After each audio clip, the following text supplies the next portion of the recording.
오늘 말씀은 열왕기상 3장 1절에서 15절 말씀입니다. 제가 봉독해 드리겠습니다. 솔로몬이 애굽의 왕 바로와 더불어 혼인 관계를 맺어 그의 딸을 맞이하고 다윗성에 데려다가 두고 자기의 왕궁 여호와의 성전과 예루살렘 주위의 성의 공사가 끝나기를 기다리니라. 그때까지 여호와의 이름을 위하여 성전을 아직 건축하지 아니하였으므로 백성들이 산당에서 제사하며 솔로몬이 여호와를 사랑하고 그의 아버지 다윗의 법도를 행하였으나 산당에서 제사하며 분향하더라. 이에 왕이 제사하러 기브온으로 가니 거기는 산당이 큼이라. 솔로몬이 그 제단에 1000번제를 드렸더니 기브온에서 밤에 여호와께서 솔로몬의 꿈에 나타나시니라. 하나님이 이르시되 내가 내게 무엇을 줄꼬 너는 구하라. 솔로몬이 이르되 주의 종 내 아버지 다윗이 성실과 공의와 정직한 마음으로 주와 함께 주 앞에서 행하였으므로 주께서 그에게 큰 은혜를 베푸셨고 주께서 또 그를 위하여 이 큰 은혜를 항상 주사 오늘과 같이 그의 자리에 앉을 아들을 그에게 주셨나이다. 나의 하나님 여호와여, 주께서 종으로 종의 아버지 다윗을 대신하여 왕이 되게 하셨사오나 종은 작은 아이라 출입할 줄을 알지 못하고 주께서 택하신 백성 가운데 있나이다. 그들은 큰 백성이라 수요가 많아서 셀 수도 없고 기록할 수도 없사오니 누가 주의 이 많은 백성을 재판할 수 있사오리까? 듣는 마음을 종에게 주사 주의 백성을 재판하여 선악을 분별하게 하옵소서. 솔로몬이 이것을 구하매 그 말씀이 주의 마음에 든지라. 이에 하나님이 그에게 이르시되 내가 이것을 구하도다. 자기를 위하여 장수하기를 구하지 아니하며 부도 구하지 아니하며 자기 원수의 생명을 멸하기도 구하지 아니하고 오직 송사를 듣고 분별하는 지혜를 구하였으니 내가 내 말대로 하여 내게 지혜롭고 총명한 마음을 주노니 내 앞에도 너와 같은 자가 없었거니와 내 뒤에도 너와 같은 자가 일어남이 없으리라. 내가 구하지 아니함 부귀와 영광도 내게 주노니 내 평생에 왕들 중에 너와 같은 자가 없을 것이라. 내가 만일 내 아버지 다윗이 행함같이 내 길로 행하며 내 법도와 명령을 지키면 내가 또 내 날을 길게 하리라. 솔로몬이 깨어보니 꿈이더라. 이에 예루살렘에 이르러 여호와의 언약궤 앞에 서서 번제와 감사의 제물을 드리고 모든 신하들을 위하여 잔치하였더라. 아멘. 유너부 친구들 나와서 찬양 율동하시겠습니다.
김태균 목사님 나오셔서 말씀 전해 주시겠습니다.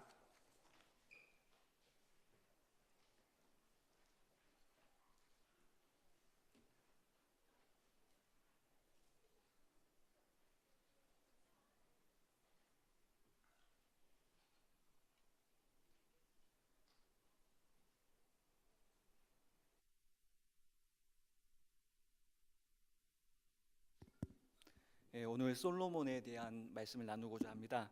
그러니까 한 두 번 정도 솔로몬에 대해서 나누도록 하겠습니다. 지난 시간까지 다윗을 나누었는데요. 오늘 솔로몬을 통해서 우리에게 주시는 교훈을 나누고자 합니다. 솔로몬의 이름은 평화라는 의미를 가지고 있습니다. 역대하 22장 9절에 보라, 한 아들이 내게서 나리니 그는 온순한 사람이라 내가 그로 주변 모든 대적에게 평온을 얻게 하리라. 그의 이름을 솔로몬이라 하리니 이는 내가 그의 생전에 평안과 안일함을 이스라엘에게 줄 것임이니라 라고 말씀을 합니다. 그래서 솔로몬의 이름을 평화라는 의미를 가지고 있습니다. 또 다른 솔로몬의 이름은 여디디야라는 이름인데 하나님께 사랑을 받는 자라는 뜻을 가지고 있습니다. 솔로몬의 인생에 하나님께서는 그의 이름의 뜻대로 평안을, 그 평생의 평안을 허락하셨고, 또 여디디야라는 이름의 뜻대로 하나님으로부터 말할 수 없는 은혜와 또 귀한 축복을 받은 인생의 솔로몬입니다. 그런데 그렇게 말할 수 없는 귀한 축복을 받은 사람이었지만 그의 인생을 보면은 그도 완전하지 않은 사람임을 보게 됩니다. 솔로몬의 인생의 전반부는 하나님의 은혜를 많이 받은 인생입니다. 그러나 그의 인생 후반부는 긍정적인 부분보다는 부정적인 면이 많이 생각이 납니다. 야누스의 두 얼굴과 같은 인생의 모습을 솔로몬에게서 보게 되는 것이죠. 이러한 솔로몬의 인생의 모습이 또한 우리들의 인생의 모습이기도 합니다. 우리 안에는 빛과 어둠이 공존하고 또 긍정과 부정의 삶이 공존하는 것입니다. 솔로몬의 아버지 다윗은 하나님의 마음에 맞는 사람이라 불렸지만은 그도 범죄하였습니다. 또한 솔로몬도 하나님의 일을 감당하도록 하나님의 특별한 사랑을 받고 선택받은 사람이었지만 그의 인생을 보면 그도 완전하지 않은 사람임을 우리가 보게 됩니다. 아니, 어떻게 이런 사람이 하나님을 배신했을까 할 정도로 하나님의 크나큰 은혜를 받은 사람이고 귀한 종이었습니다. 그러나 솔로몬도 인생의 후반부에 실패를 합니다. 솔로몬의 인생에는 이렇게 밝은 부분도 있고 또한 어두운 부분도 있습니다. 그의 인생의 모습을 보며 누구나 우리가 하나님을 떠나면, 하나님을 의지하지 않으면은 누구든지 배신할 수 있고 어둠 가운데 있을 수밖에 없는 사람임을 우리는 배워야 되는 것입니다. 그래서 다윗 왕이나 솔로몬을 보면서 우리는 이렇게 불완전한 인간 대신에 완전하신 예수 그리스도를 생각하며 바라보게 되는 것입니다. 또한 불완전한 우리의 모습을 보면서 우리는 완전하신 예수님을 생각해야 되는 것입니다. 우리는 예수님께 완전히 의지해야만 우리의 어두운 부분들, 그리고 우리 부정적인 부분들이 이제 주님의 은혜로 온전히 붙잡힐 수가 있는 것입니다. 우리가 끝까지 하나님 안에서 하나님이 기뻐하시는 삶을 살기 위해서, 또 믿음의 삶을 살기 위해서는 우리가 끝까지 완전하신 예수 그리스도를 붙잡는 은혜가 있어야 되는 것입니다. 사랑하는 성도 여러분, 여러분의 생애는 지금까지의 생애로 끝나지 않습니다. 아직 남아있죠. 인생의 전반전을 뛴 분들은 앞으로 인생의 후반전의 삶이 남아있습니다. 우리는 그 후반전을 어떻게 뛸 것인가를 우리는 생각해야 됩니다. 또 어떤 분들은 지금 후반전을 치르고 있는 분도 계실 겁니다. 우리는 그 시간을 잘 뛰어야 되는 것이죠. 또 어떤 분은 후반전을 치르고도 연장 정도 치르는 분도 있을 것입니다. 그러면 우리는 이 인생 모든 생애를 끝마치기까지 우리가 잘 그 인생을 끝마치기 위해서는 완전하신 예수 그리스도께 붙잡혀 승리의 삶을 살 수 있기를 우리가 늘 기도해야 되는 것입니다. 오늘 본문은 솔로몬의 인생의 전반부에 나오는 일천번째 이야기를 그리고 있습니다. 본문을 통해서 우리 솔로몬에 있어서 긍정과 부정의 삶이 있지만은 오늘 말씀을 통해서 긍정적인 부분을 한번 살펴보며 또 나누고자 합니다. 먼저 나누고 싶은 것은 솔로몬의 1000번째 헌신에 하나님께서는 응답을 하셨다는 것입니다. 솔로몬이 정적들을 제거하고 왕이 올랐을 때 정치적인 계산을 합니다. 솔로몬은 왕이고 정치가이기 때문에 정치가는 늘 정치적인 계산을 합니다. 왕이 되어 세계 최강국이 어디인가 아마 계산을 했을 것입니다. 그리고 그 당시 최강국이 애굽이었는데, 그래서 그 최강국의 애굽의 그 공주와 정략 결혼을 하며 결혼을 해서 동맹을 취합니다. 이때부터 솔로몬 인생의 위험 신호는 이제 발견되기 시작합니다. 그리고 그렇게 정략 결혼을 했다라고 오늘 본문 말씀하고 있고, 그리고 그때 아직 성전이 지어지지 않은 때였다라고 말씀을 합니다. 아직 성전이 완성되지 않아서 사람들이 이제 산당에서 제사를 하고 있었다라고 오늘 본문이 이야기하고 있습니다. 2절과 3절에 그때까지 여호와 이름을 위하여 성전을 아직 건축하지 아니하였으므로 백성들의 산당에서 제사하며라고 말씀을 합니다. 다시 하나님의 언약궤는 예루살렘으로 옮겼지만은 아직 하나님의 성막과 번제단은 기브온의 산당에 있었던 것입니다. 역대하 1장 3절부터 5절에 보면은 이렇게 말씀합니다. 솔로몬이 온 회중과 함께 기브온 산당으로 갔으나 하나님의 회막 곧 여호와의 종 모세가 광야에서 지은 것이 거기에 있음이라. 다윗이 전에 예루살렘에서 하나님의 궤를 위하여 장막을 쳐 두었으므로 그 궤는 다윗이 이미 기랏 여아림에서부터 그것을 위하여 준비한 곳으로 메어 올렸고, 옛적에 후루의 선자 우리 아들 브살에 지은 노제단은 여호와의 장막 앞에 있더라라고 말씀하고 있습니다. 그러니까 솔로몬 당시 하나님의 언약궤는 예루살렘에 올라와 있었고, 하나님의 회막과 여호와의 회막과 번제단은 기브온에 남아 있었던 것입니다. 그래서 하나님의 회막과 번제단이 있었던 그 기브온의 산당에 가서 솔로몬이 일천 번제를 드린 것입니다. 4절에 이 왕이 제사로 기브온으로 가니 거기는 산당이 큼이라 솔로몬이 그 제단에 일천 번제를 드렸더니라고 말씀하고 있습니다. 다윗도 기브온의 산당에서 제사를 드렸고, 그 아들 솔로몬도 그 아버지 다윗을 따라 기브온의 산당에 가서 일천 번제를 드린 것입니다. 그리고 그날 밤에 일천 번제를 드린 그날 밤에 하나님이 꿈속에서 솔로몬에게 현현하십니다. 솔로몬이 기브온에서 드렸던 일천 번제에 대해 우리 두 가지 해석이 있습니다. 하나는 천번의 제사를 드렸다는 것과 또 다른 하나는 일천 마리의 제물을 드렸다는 것입니다. 매일 한 번씩 천일을 했다는 천번의 예배를 드렸다라는 것보다는 역대하 똑같은 일천 번제 사건을 기록하고 있는 역대하 1장 6절에 이렇게 말씀합니다. 여호와 앞 곧 회막 앞에 있는 노제단에 솔로몬이 이르러 그 위에 1000마리 희생으로 번제를 드렸더라라고 말씀을 합니다. 이 말씀을 보면은 1000번의 제사보다는 1000마리의 제물을 드렸다는데 더 무게를 둘 수가 있습니다.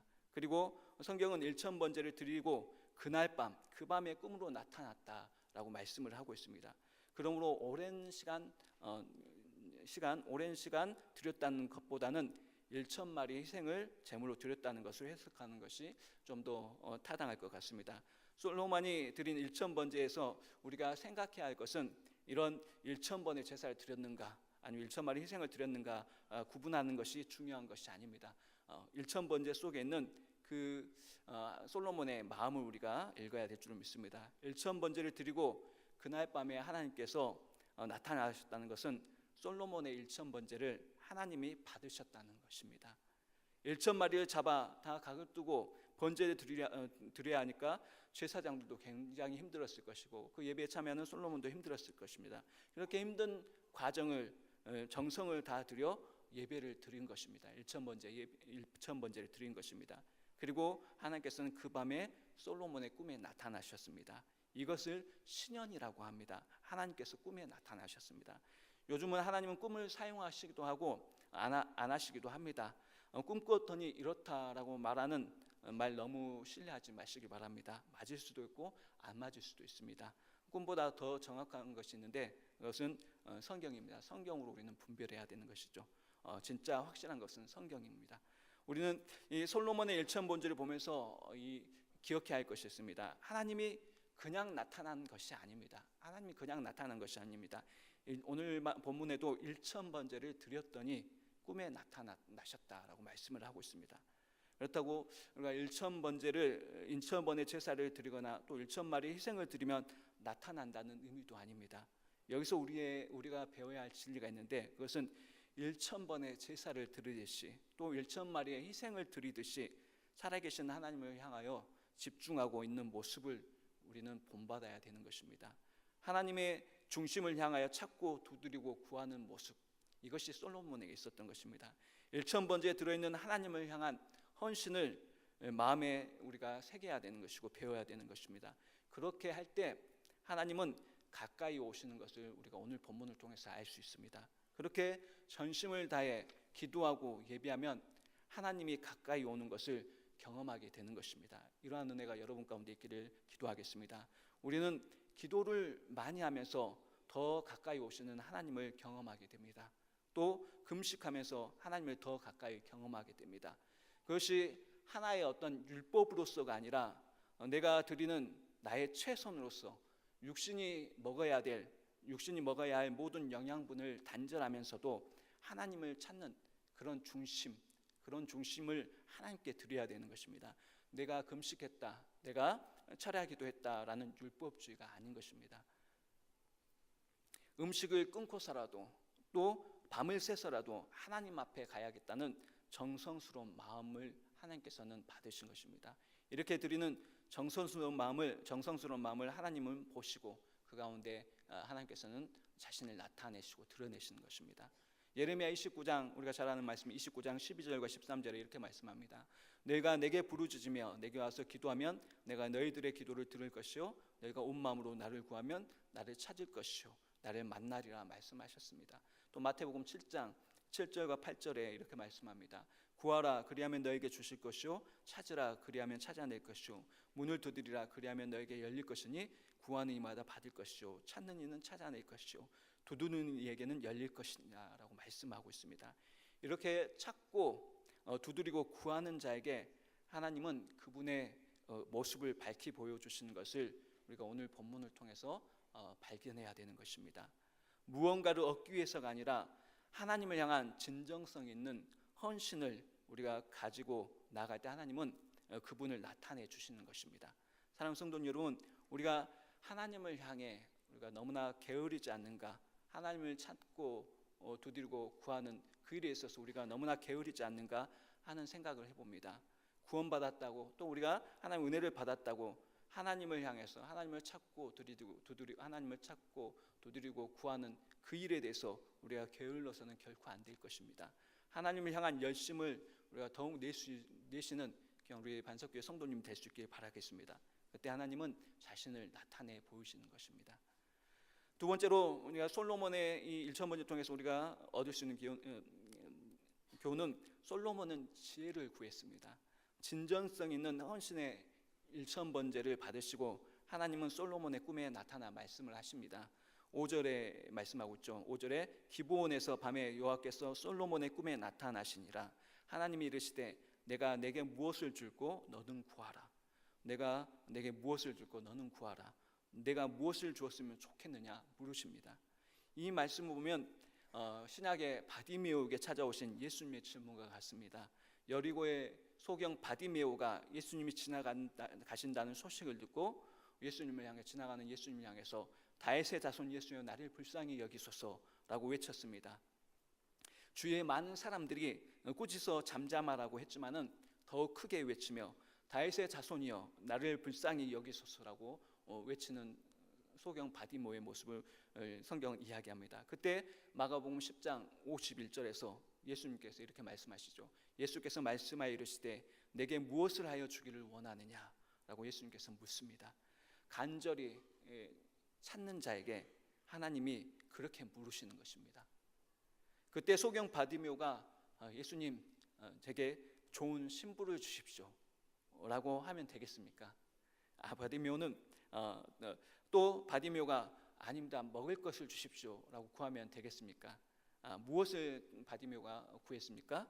바디메오는 선생님이여 보기를 원하나이다 라고 구하고 있습니다. 볼 수 있게 해달라는 것입니다. 그렇습니다. 눈을 뜨는 것, 바디메오에 있어서 눈을 뜬 것은 그 인생에 있어서 모든 것을 가질 수 있는 원리가 되는 것입니다. 눈을 뜨면은 일할 수가 있고 또 눈을 뜨면은 결혼할 수도 있습니다. 이처럼 본질적인 것, 하나님이 기뻐하실 만한 것을 구하는 인생이 되어야 하는 것입니다. 그런데 솔로몬이 그랬다는 것이죠. 하나님께서 내가 내게 무엇을 줄고 너는 구하라 말씀하실 때 솔로몬이 대답을 합니다. 나는 작은 아이입니다. 그리고 이 많은 백성을 어떻게 다스릴 수가 있겠습니까? 듣는 마음을 주시고 지혜로운 마음을 주소서라고 하나님께 구한 것입니다. 솔로몬은 하나님께 지혜를 달라라고 구합니다. 야고보 사도도 야고보서 1장 5절에서 이렇게 말씀합니다. 누구든지 지혜가 부족하거든 모든 사람에게 후히 주시고 꾸짖지 아니하시는 하나님께 구하라 그리하면 주시리라 말씀합니다. 에베소서 5장에서도 지혜 없는 자같이 행하지 말고 오직 지혜 있는 자같이 행하라 말씀을 하셨습니다. 그러므로 우리 인생에 구할 수많은 것들이 있지만은 본질적인 것 지혜를 구할 수 있는 우리 성도님 될 수 있게 기도합니다. 모든 아내 되시는 분들이 구해야 할 것도 지혜입니다. 남편들도 마찬가지겠죠. 어떤 부인이 이런 기도를 부인에게 기도가 있었습니다. 기도의 제목이 있었으면 그것은 믿지 않는 남편이 돌아오는 것이었죠. 그래서 남편의 마음을 돌이켜 주옵소서라고 기도를 했다고 합니다. 그런데 그렇게 기도하는 것보다 어떻습니까? 지혜를 주옵소서라고 기도하는 게 좀 더 현명하지 않을까요? 부인이 지혜로우면 돌아옵니다. 남편이 돌아오는 것이죠. 너무 미련하게 전도하고 있어서 안 되는 것입니다. 딱 남편의 가려운 데를 딱 긁어주어야 하는데 지혜가 없어서 엉뚱한 데를 긁어주니까 남편이 돌아오기는커녕 신경질을 내는 것이죠. 특별히 예수 믿는 사람들은 지혜가 더 필요할 줄로 믿습니다. 순진하다라고 핑계대서는 안 될 줄로 믿습니다. 순진한데 미련하게 행하면은 그것도 골치 아픈 것이죠. 그래서 지혜를 구해야 될 줄로 믿습니다. 역대하 1장 10절에서는 이 솔로몬이 지혜를 구했다고 말하는데 그 역대하 1장 10절에서는 솔로몬이 지혜와 지식을 주라고 기도했다고 말씀을 하고 있습니다. 솔로몬은 기가 막힌 하나님 보시기에 정말로 기가 막힌 간구를 한 것입니다. 사랑하는 성도님 여러분, 우리의 삶과 사역에 있어서도 제일 필요한 것은 지혜인 것입니다. 지혜롭게 우리 목회자는 목회를 해야 합니다. 또 지혜롭게 가정을 다스려야 하는 것이죠. 그리고 사업가는 지혜롭게 사업을 운영해야 됩니다. 그리고 대통령은 지혜롭게 나라를 다스려야 합니다. 우리가 다 잘 살고 싶고 또 다 교회를 잘 섬기고 싶은데 우리가 싸웁니다. 왜 그렇습니까? 결론은 지혜가 없기 때문에 그렇습니다. 그러므로 우리에게 지혜를 구하는 것은 참 귀한 일인 것입니다. 성령의 은사 가운데 말씀의 지혜와 지식의 은사를 지식의 은사에 대해서 이야기를 합니다. 이 지혜와 지식의 은사를 구하는 것이 귀한 일인 것입니다. 성령의 충만함을 받으면 지혜가 생기고 지식이 넘치는 것입니다. 에베소서나 골로새서에서는 성경이 지혜와 총명을 얼마나 강조하고 있는 것을 발견하게 됩니다. 에베소서 2장 17절 말씀에 이렇게 말씀합니다. 우리 주 예수 그리스도의 하나님 영광의 아버지께서 지혜와 계시의 영을 너희에게 주사 하나님 알게 하시고 너희 마음의 눈을 밝히사 그의 부르심의 소망이 무엇이며 성도 안에서 그 기업의 영광의 풍성함이 무엇이며 그의 힘의 위력을 역사하심을 따라 믿는 우리에게 베푸신 능력을 지극히 크심이 어떠한 것을 너희로 알게 하시기를 구하노라. 바울 사도가 에베소 교회의 성도들에서 간구하는데 지혜와 계시의 영을 주시고 알게 하시고 밝히시고 또 그런 알게 하시고 알게 하기를 원하노라. 이런 표현들이 계속해서 반복적으로 기록되어 있습니다. 즉 통찰력, 지혜를 통해서 통찰력과 분별력이 성도들이 있기를 기도하는 것입니다. 이런 통찰력과 분별력이 우리에게 중요한 것입니다. 할 것과 안 할 것, 그리고 할 말과 안 할 말, 갈 곳과 안 갈 곳을 구분하는 것이 우리 인생의 중요한 것이죠. 여러분 삶에 하나님의 지혜와 지식으로 가득 차도록 간구하시는 성도님 될 수 있기를 기도합니다. 이러한 솔로몬의 기도가 어땠냐면 지혜를 구한 솔로몬의 기도가 어땠냐면 10절 말씀에 이렇게 말씀합니다. 솔로몬이 이것을 구하며 그 말씀이 주의 마음에 든지라라고 이야기합니다. 10절을 보면은 솔로몬이 지혜를 구할 때 누구의 마음에 딱 맞았습니까? 하나님의 마음에, 주님의 마음에 맞았습니다. 코드가 잘 맞았다는 것이죠. 주파수가 우리도 마찬가지입니다. 하나님과 주파수가 잘 맞아야 합니다. 우리가 라디오를 틀다 보면은 주파수가 잘 맞으면은 그 라디오가 참 명쾌하게 분명하게 잘 들립니다. 그런데 조금만 틀어지면 어떻습니까? 잡음이 엄청납니다. 하나님과 주파수가 잘 맞기를 우리가 기도해야 됩니다. 기도 응답의 비결을 우리가 여기서 알 수가 있는 것이죠. 어떤 기도가 응답을 받는가? 하나님의 마음에 합한 기도를 드려야 하는 것입니다. 예수님의 기도처럼 내 뜻대로 마시고 아버지의 뜻대로 하옵소서라고 우리가 기도해야 되는 것이죠. 하나님의 뜻에 맞춰 우리는 기도해야 됩니다. 그런데 그것은 성경에 기록된 것이고 주여 내 뜻이 중요합니다라고 기도하고 있지는 않습니까? 우리 그런 모습들을 우리는 경계해야 되는 것이죠. 오래전에 여기 엑스플로 74 인제 아니면 74 집회가 있을 때 여의도에 수많은 사람들이 모였다고 합니다. 그런데 그날 밤새도록 비가 내렸다고 합니다. 그 비 속에서 집회를 하고 뜨겁게 집회를 하고 또 집회가 끝나서도 비가 오는데도 사람들이 돌아가지 않고 많은 사람들이 남아서 그 밤새도록 그 비를 맞으면서 간절히 기도했다고 합니다. 그런데 한 기자가, 외국 기자가 그 비를 밤새도록 맞으면서 심각하게 기도하는 한 나이 드신 할아버지를 보면서 무엇을 위해서 그렇게 심각하게 기도하는지 궁금했다고 합니다. 그래서 이제 기도하는 그 할아버지 곁을 조용히 살금살금 조용히 가서 그 기도의 내용에 귀를 기울여 보니까 그 기도의 내용을 들어보니까 그 기도가 어떤 기도냐면 자기 손자 학교 잘 들어가게 해달라는 기도였다고 합니다. 우리는 어떤 기도를 하고 있는가가 중요한 것이죠. 내가 무슨 소원을 아뢰고 있는가가 정말로 중요합니다. 솔로몬이 장수와 부귀와 원수를 갚는 것이 아니라 어떻게 그렇게 하나님 앞에 마음에 들게 구했는지 신기합니다. 하나님께서 그러한 솔로몬의 기도를 보고 감탄을 하신 것입니다. 그리고 감동하신 하나님께서 솔로몬에게 기도한 것 외에 것 외에 플러스 알파를 주셨다라고 성경은 기록하고 있죠. 구하지 않는 것까지도 보너스로 주셨다고 말씀합니다. 11절부터 13절 말씀이죠.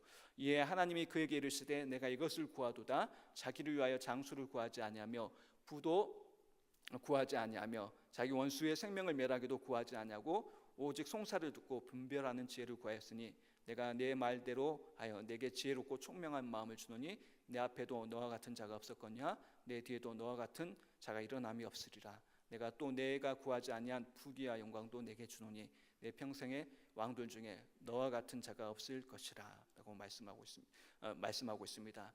우리가 하나님의 영광을 위해서 구하는가 아니면 자기 영광을 위해서 구하는가, 이것이 중요합니다. 많은 양의 기도가 필요한 것이 아닙니다.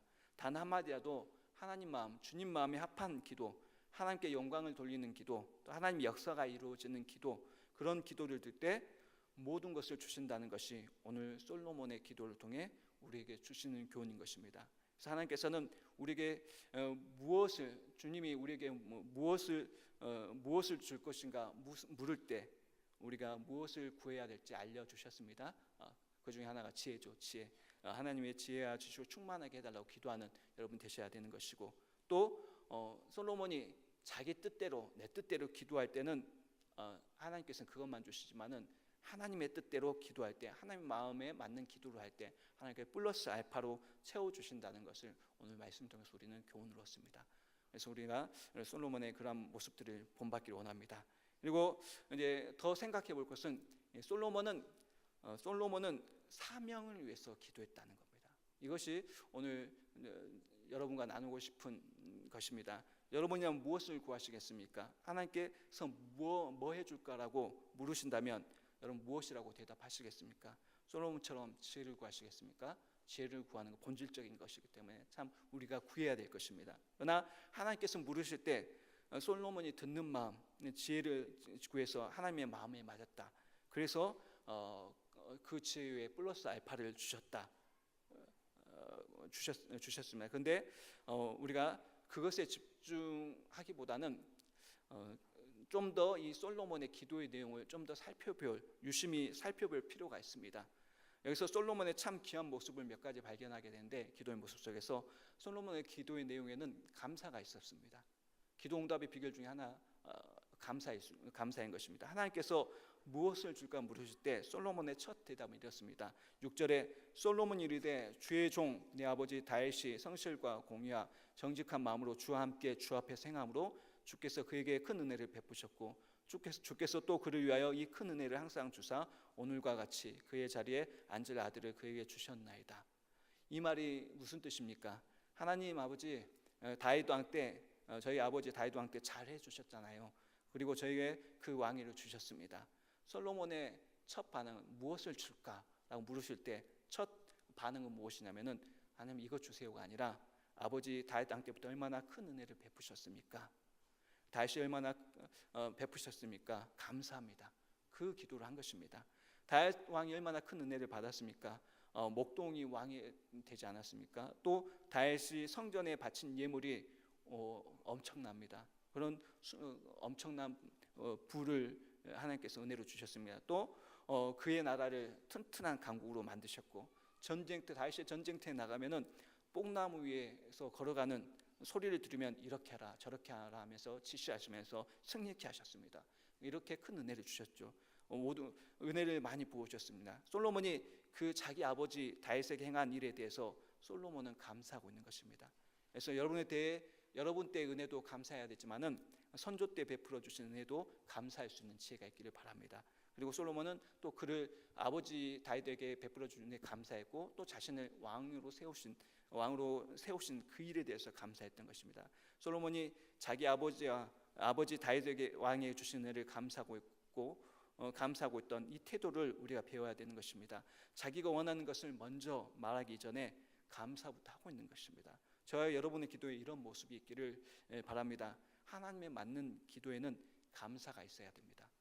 내가 무엇을 줄까? 하나님이 음성으로 물으시냐면은 하나님 이것 주십시오 하기 전에 하나님 향한 하나님 우리에게 베푸신 은혜, 나에게 베푸신 은혜, 또 우리 가족과 삶에 베푸신 조상의 선조들에게 베푸신 그 은혜들을 생각하며 먼저 감사할 수 있는 지혜가 있어야 되는 것입니다. 그리고 솔로몬의 기도에는 겸손이 있었죠. 7절 말씀을 보겠습니다. 7절에 나의 하나님 여호와여 주께서 종이 아버지 다윗을 대신하여 왕이 되게 하셨사오나 종은 작은 아이라 출입할 줄 알지 못하고 라고 말씀합니다. 하나님 저는 작은 아이라 말합니다. 이 말도 이해가 안 됩니다. 솔로몬이 어린아이처럼 어리숙하고 미숙한 사람이 아닙니다. 솔로몬은 굉장히 지혜로운 사람입니다. 하나님께서 일천번제를 통해서 기도를 드시고 지혜를 주시기 이전에도 솔로몬은 지혜로운 사람이었습니다. 아도니아와 왕권 싸움에서 승리하고 정적들을 제거할 만큼 유능하고 지혜로웠던 사람입니다. 그런데 작은 아이라 고백하며 9절에 하나님께 주신 이 많은 사람들, 백성들을 정의롭게 다스릴 분별력이 제게 없습니다 라고 고백하고 있는 것이죠. 하나님께 지혜를 주시기 전에도 대단히 지혜롭고 대단히 능력 있는 인물이었는데 자기를 향하여 작은 아이라 고백합니다. 얼마나 겸손합니까? 근데 이 작은 아이라는 고백 속에는 자기 자신의 한계를 인식하는 겸손이 있었던 것이죠. 그냥 자기를 낮추는 것이 아니라 이 주의 백성과 그 하나님 나라의 일들을 감당하기에는 제가 너무나 부족하고 한계가 있는 인생입니다라는 겸손이 있었던 것입니다. 그래서 하나님께서는 기뻐하시고 그 기도를 마음에 들어 하셨던 것이죠. 그리고 솔로몬은 이제 중요한 것은 사명을 위해서 기도했다는 것이죠. 사명. 9절에 보면 9절 말씀 보겠습니다. 우리가 함께 같이 읽겠습니다. 누가 주의 임하는 백성을 재판할 수 있사오리까? 듣는 마음을 종에게 주사 주의 백성을 재판하여 선악을 분별하게 하옵소서. 이 기도가 무슨 기도인지 우리가 생각해 보십시오. 우리는 보통 솔로몬이 지혜를 구한 것에만 집중을 합니다. 그러나 한 번 더 우리는 질문을 해봐야 되는 것입니다. 그렇다면 솔로몬이 하나님께 지혜를 구하는 것은 무엇 때문이었습니까? 그냥 본질적인 것, 우리 인생 모든 것에 본질적인 것이기 때문에 구한 것입니까? 아닙니다. 솔로몬의 지혜를 구한 것은 그가 왕으로서의 사명을 감당하기 위해서 구한 것입니다. 이 많은 셀 수 없는 주의 백성들을 다스리기 위해서 지혜를 구한 것입니다. 당시 왕으로서의 큰 역할은 백성들의 송사를 듣고 재판하는 것입니다. 재판을 하려면 우리가 재판을 잘하려면 분별할 줄 알아야 되고 딱 들으면 뭐가 옳고 그른지를 잘 알아야 재판을 할 수가 있는 것이죠. 그래서 지혜를 구한 것입니다. 사람을 대면해서 우리가 그 속을 알아본다는 것은 보통 지혜가 필요한 게 아닙니다. 우리가 천리안도 아니고 또 하나님도 아니고 우리가 사람 속을 어떻게 알겠습니까? 말하는 것, 그 사람의 말하는 것, 태도, 또 제스처, 또 그 배경을 보고 인맥을 쭉 살펴보면서 이 사람이 속으로 이런 생각을 하고 있구나를 판단하는 것이죠. 그런 것들을 알아야, 이렇게 사람을 볼 줄 알아야, 지혜가 있어서 이렇게 사람을 볼 줄 알아야 재판을 하는 것입니다. 그래서 왕의 사명을 이런 재판하는 왕의 사명을 감당하기 위해서 지혜가 필요했던 것입니다. 지혜를 구한 솔로몬은 결국 사명을 위해, 사명 감당을 위해서 지혜를 구한 것입니다. 이런 기도가 하나님의 마음에 들었던 것입니다. 여러분이 그냥 지혜를 구하면은 하나님은 기뻐하시지 않습니다. 지혜를 구해야 되죠. 본질적인 거, 우리 인생에 중요한 것이기 때문에. 그러나 물질 달라, 또 시험에 합격하게 해달라, 잘 되게 해달라는 기도와 별반 다를 것이 없습니다. 그냥 지혜를 달라고 하면. 그러나 하나님 주신 사명 감당하기 위해서 지혜가 필요합니다.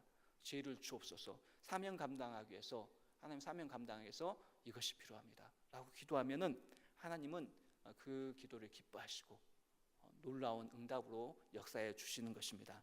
사랑하는 성도 여러분, 여러분의 기도가 하나님의 마음에 들어야 합니다. 솔로몬은 장수, 부귀, 원수의 멸망을 구하지 않고 자기 사명을 감당할 수 있는 지혜를 주시라 기도했습니다. 그랬더니 솔로몬이 하나님으로부터 대단한 기도의 응답을 받은 것입니다. 여러분이 이러한 대단한 기도 응답을 받기를 소원합니다.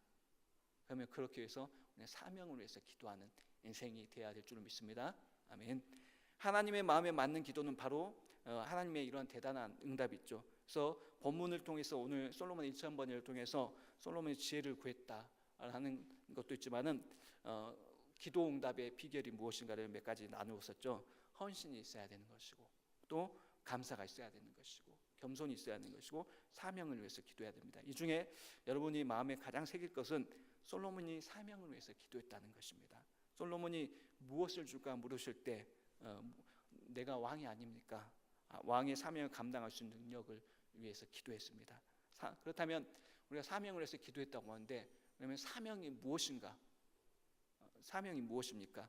사명의 사전적인 의미는 사신이나 사절이 받은 명령, 맡겨진 임무를 뜻합니다. 그러니까 우리는 하나님께서 부르신 존재입니다. 그리고 이 땅 가운데 다시 보냄을 받은 존재입니다. 보냄 받은 존재에게 맡겨진 임무가 사명인 것이죠. 그래서 그 사명을 영어로는 미션이라는 단어를 씁니다. 선교라는 뜻도 있지만 사명이라는 뜻도 있습니다. 미션은 여러분이 뭐하러 사느냐, 무엇을 위해 사느냐 라는 질문의 답인 것입니다. 미술가는 그림을 그린 것입니다. 목회자는 복음을 전하는 것입니다. 그리고 성도의 궁극적인 사명 미션은 마태복음 28장 18절부터 20절 말씀, 예수 그리스도의 지상 명령을 성취하는 것입니다. 여러분은 무엇을 위해 살고 있습니까? 이 질문에 분명한 답을 가지고 있어야 됩니다. 그리고 그것을 위해서 기도하는 인생이 되어야 되는 것입니다. 그리고 이 사명을 미션이라고 하는데, 이 사명 선언문을 영어로 미션 스테이트먼트라고 합니다. 사명 미션 스테이트먼트, 사명 진술서라고 하죠. 사명 선언문이라고도 합니다. 성도 각 개인, 여러분 각 개인과 교인은 이 사명 진술이 뚜렷해야 되는 것입니다. 사랑하는 성도 여러분, 여러분의 사명 선언문은 무엇입니까? 여러분에게 여러분의 사명이 무엇입니까라고 묻는다면 사명을 진술할 수 있으시겠습니까? 그리스도인의 궁극적인 사명은 지상 명령에 순종해서 복음을 전하는 것이고 하나님 나라를 이루는 것입니다. 여러분이 기업을 운영하신다면은 그 기업을 성실히 운영하며 복음을 전하는 것이고 하나님 나라를 이루어가는 것입니다. 또 직장이 있다면 직장에서 맡겨진 일에 충성을 다하며 복음을 전하고 하나님의 교회를 이루어가는 것입니다. 이 사명이 뚜렷하고 이 사명 감당하기 위해서 우리는 기도해야 하는 것입니다. 만약 여러분 개인의 사명 선언문을 진술하기가 어렵다면은 우리 광주 반석교회 사명 선언문을 여러분의 것으로 삼으시면 됩니다. 우리 교회 사명 선언문이 뭡니까? 이웃을 그리스도께, 그리스도인을 제자로입니다. 여러분의 삶의 영역에서 이 사명을 감당하기 힘쓰고 기도하시길 바라겠습니다. 솔로몬의 사명은 하나님의 백성에게 정의를 베푸는 것입니다. 이 정의를 베풀기 위해서 지혜가 필요했기에 하나님께 기도한 것입니다. 솔로몬처럼 미션이 뚜렷한 사람이 되시기를 기도합니다. 그리고 그 미션을 감당할 지혜를 달라고 기도하시는 성도님 되시길 기도하겠습니다. 여러분이 사명 중심으로 기도하고 노력해야 합니다. 사명에 살고 또 사명에 죽는 사람이 진짜 행복한 사람입니다. 하나님의 마음에 맞는 기도가 무엇입니까? 사명의 철저한 기도입니다. 자신의 사명이 뚜렷한 기도입니다. 왜 내가 이 세상을 살아야 하는지, 무엇을 위해 사는지, 뭐하러 사는지 그것을 설정하고 말씀 속에서 설정을 하고 그것을 추구하고 기도해야 하는 것입니다. 모든 것이 잘 되게 해달라는 기도가 아니라 미션이 그 사명이 뚜렷한 기도를 할 수 있는 그냥 우리 성도님 될 수 있기를 바랍니다. 이것이 분명한 상태에서 이제 거기에 헌신해야 되는 것이죠. 헌신을 모르는 사람이 헌신이라는 단어를 모르는 사람 없습니다. 그런데 제가 묻고 싶은 건 이제 여기서 좀 더 묻고 싶은 것은 어느 정도 헌신하고 있는가 하는 것입니다. 어느 정도 헌신하고 있는가. 솔로몬은 1,000번째 제물을 희생을 드렸습니다. 보통 헌신이 아닙니다. 보통 모든 믿음의 사람들은 그 헌신이 특별했습니다. 여러분 사명을 뚜렷하면 그 사명을 해서 헌신하는데 특별한 헌신을 할 수 있기를 바라겠습니다. 믿음의 조상 아브라함의 헌신도 우리가 대단한 것을 우리가 성경을 통해서 발견합니다. 독자를 바치라는 명령에 아브라함이 어떻게 했습니까? 창세기 22장 16절을 보면은 이르시되 여호와께서 이르시기를 내가 나를 가리켜 맹세하노니 내가 이같이 행하여 내 아들 내 독자도 아끼지 아니하였은즉 이라고 말씀하셨습니다. 백세 얻은 독자 이삭까지도 아끼지 아니한 헌신이었습니다. 최고의 헌신이었죠. 또 솔로몬의 아버지 다윗은 얼마나 헌신했습니까? 성전 건축을 준비하라는 명령에 헌신했는데 그리고 그 명령에 헌신해서 예물을 드렸는데 역대상 29장 3절과 4절에 다윗의 성전 건축을 위해서 바친 예물에 대해서 말씀을 합니다. 한번 역대상 29장 3절과 4절에 성전을 위하여 준비한 이 모든 것 외에도 내 마음이 내 하나님의 성전을 사모함으로 내가 사유한 금은으로 내 하나님의 성전을 위하여 드렸노니 곧 오빌의 금 3,000달란트와 수는 7,000달란트라. 다윗이 금 3,000달란트와 은 7,000달란트를 드렸다고 말합니다. 현재 지금 돈으로 환산을 한다면 1,000억이 넘는 헌금을 하나님께 희생으로 드렸습니다. 예물로 드렸습니다. 잘 사니까 하나님께서 주셨으니까 그런 것이 아니라 하나님을 사랑하니까 이렇게 특별한 헌신을 한 것입니다. 돈이 있다고 하는 것이 아닙니다. 모든 것이 주님 손에 있고 주님이 주셨으니까 이것을 드립니다. 이것을 알게 다윗이 그러한 헌신을 한 것입니다. 그리고 다윗이 드린 그 성전 건축을 위해서 드린 그 특별한 헌신의 예물을 하나님께 받으시고 그 성전 건축을 위해서 귀하게 사용하셨던 것을 우리는 알고 있습니다. 하나님 헌신할 때 마음이 없이 하면은 절대로 받지 않으신다라고 말씀하셨죠. 그래서 이사야 선지자는 하나님 마음은 엉뚱한 데 있으면서 물질만 가지고 오는 것을 싫어하신다라고 분명히 말씀하셨습니다.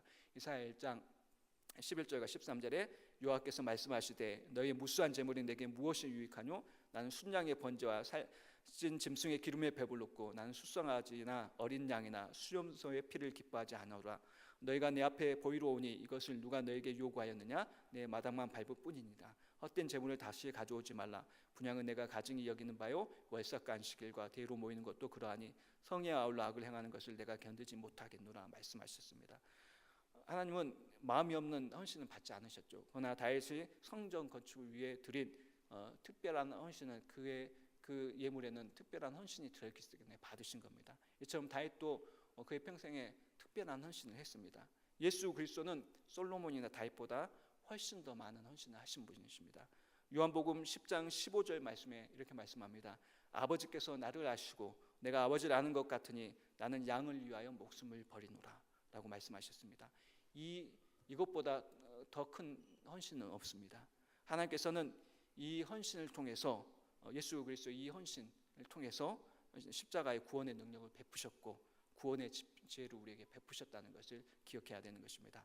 바울도 헌신했습니다. 사도행전 20장 24절에 내가 달려갈 길과 주 예수께 받은 사명 곧 하나님 은혜의 복음을 증언하는 일을 마치려 하면은 나의 생명조차 조금도 귀한 것으로 여기지 아니하노라 말씀하고 있습니다. 바울도 자신의 생명조차 조금도 귀한 것으로 여기지 아니하고 목숨을 걸고 헌신했습니다. 우리도 이같이 헌신해야 될 줄 믿습니다. 사명을 뚜렷하게 가지시고 이렇게 믿음의 조상들처럼 선배들처럼 헌신을 해야 하는 것입니다. 요한복음 12장 24절 말씀을 우리 함께 읽겠습니다. 내가 진실로 너에게 이르노니 한 알의 밀이 땅에 떨어져 죽지 아니하면 한 알 그대로 있고 죽으면 많은 열매를 맺느니라. 외우는 것이 중요한 것이 아니라 실천하는 것이 중요합니다. 여러분이 가정을 위해서 죽을 정도로 헌신하면은 가정을 통해서 많은 열매를 맺는 것이고 교회를 위해서 여러분 죽을 정도로 헌신하면은 교회를 통해서 많은 열매를 맺게 하시는 분이 하나님이십니다. 하나님이, 사랑하는 여러분, 하나님이 쓰신 사람들은 이처럼 사명이 뚜렷했고 그 사명을 위해서 기도했고 이 사명을 위해서 특별하게 헌신을 한 사람들이었습니다. 정말로 헌신한 사람들이었습니다. 솔로몬은 그 인생의 초기에 자신의 사명을 위해서 기도했고 사명을 위해 헌신한 사람입니다. 수를 셀 수 없는 주의 백성, 이 많은 백성들을 어떻게 다스릴 수가 있겠습니까? 지혜를 주십시오. 이 기도, 사명을 위한 이 기도가 마음에 들어서 하나님께서는 모든 것을 주신 것입니다. 사랑하는 성도 여러분, 우리가 이 땅의 것들, 죄와 사치와 쾌락 등 이 땅의 것들은 다 지나가는 것입니다. 정말 이 땅의 것들에 속지 마시고 정말로 중요한 것, 하나님께 예배하는 것이고 하나님을 섬기는 것이고 하나님 주신 사명에 헌신하고 하는 것이 정말로 중요한 것입니다. 사명을 위해 기도하고 헌신할 때 하나님의 영광이 나타나는 것이고 하나님께서 여러분 가운데 놀라운 솔로몬 같은 놀라운 은혜로 축복을 허락하여 주실 줄로 믿습니다. 우리 방석교회 성도님들이 성도님의 삶의 사명을 위해 기도하고 사명을 위해 헌신하는 귀한 은혜가 있기를 기도하겠습니다. 기도하시겠습니다. 사랑의 하나님, 감사를 드립니다. 오늘 솔로몬의 1,000번